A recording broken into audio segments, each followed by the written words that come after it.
All right, so I'm sitting here looking at the latest college football playoff rankings from Tuesday, and let's just say I'm baffled, completely thrown off. Can someone please explain to me how we've reached this point? Like, what are we doing here?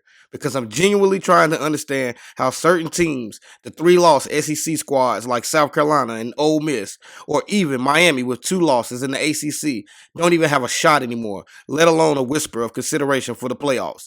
First off, let's talk about the SEC bias that we always hear about. If the SEC is allegedly the best conference in the land, how are we just glossing over teams like South Carolina or Ole Miss? I get it.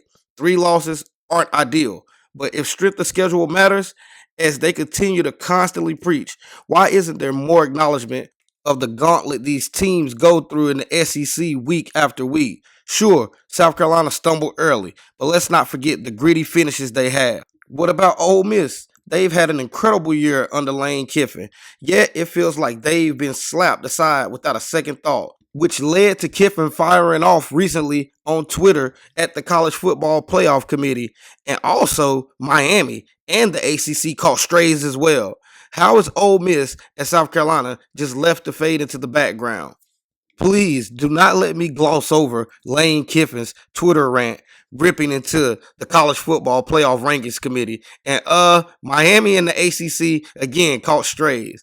The man does not miss when it comes to stirring the pot on Twitter, and honestly, he's saying what a lot of us are thinking. Kiffin going off on the college football playoff committee isn't just classic Lane, it's necessary. If anyone could call out the absurdity of these rankings, is him. The SEC has been hyped up for years as the toughest conference, and yet Ole Miss, a 10-win team, is sitting there like an afterthought. Kiffin has every right to feel like the goalpost keeps moving because they do. When it comes to Ole Miss, it's always, well, you didn't win your division, or things like your losses came at a bad time. But if another program with a different patch on their jersey, Alabama or Ohio State, has the same resume, they're right back in the thick of it. Lane's tweets may be fiery, but the man is spitting facts. And then there's Joey McGuire. Should we just give this man a standing ovation? Let's check out what he had to say. If Oregon wins the Big Ten, that means a Pac-12 team won the Big Ten. And if Arizona State, now whoever's playing, but Arizona State's got a chance to play in the Big 12 championship, so that means a Pac-12 team won the Big 12. And then if SMU wins the ACC, that means an American team won the ACC. So I think it's absolutely embarrassing what this football committee and, we got to back up what we need to do on the field, so they get pissed off at me, but it's absolutely embarrassing what they're doing to this conference. And if they look at it that way and they sit there and say, who's playing the best football, who's the most competitive conference, who week in and week out, what you see on tape, and the games that you got to play, I think the Big 12 should be in. The Big 12 champion should be in the Final Four, right? And then when teams are talking about multiple teams, depending on who plays in that game, they should have multiple teams. I think it's absolutely ridiculous what is happening at that level, at that committee, and just go back and think about that. I guess whenever you're a year away and you just change your patch on your jersey, that it actually means something, that you're in a different conference and that conference is all powerful. We all saw last night what the ACC did, to the team that's going into the championship of the SEC. Georgia Tech played a great game. Got to watch every second of it, man, and I was rooting for them, especially because the quarterbacks, his dad's a great friend of mine, and he's such a special kid. But I just think we need to relook at this and quit looking at what patch and what logo it says on your jersey, what conference you're from, and look at the tape. I know some of the guys on there, I'm shocked that some of the old football coaches that know what they're looking at are not having more of an influence whenever it comes to that committee. So I hope they do.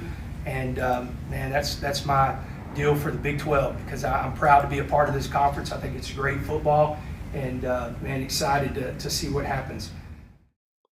His patch on the jersey comment was a chef's kiss. That's the energy we need in college football. He's calling out the elephant in the room.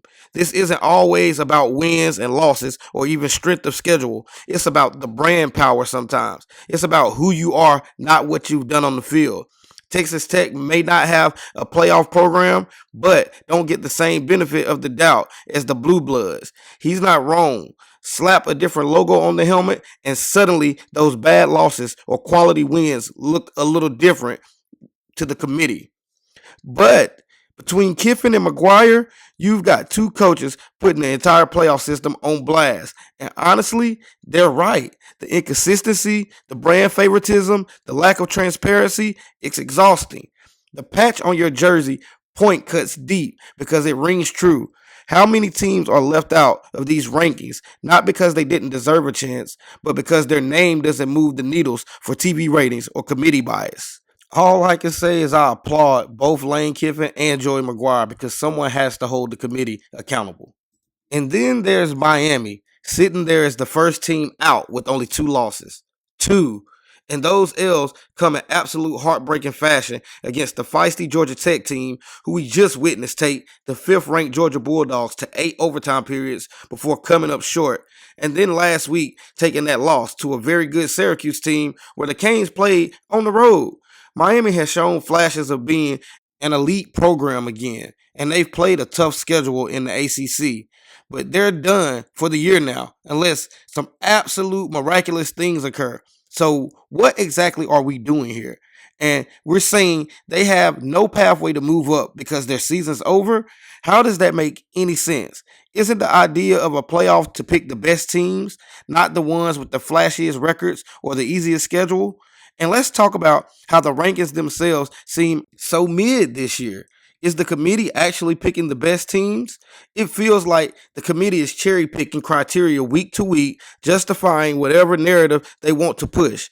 Eye test, strength of record, conference championships. What's the priority here? Because it sure feels like we're watching certain teams get pushed while others skate by with questionable resumes.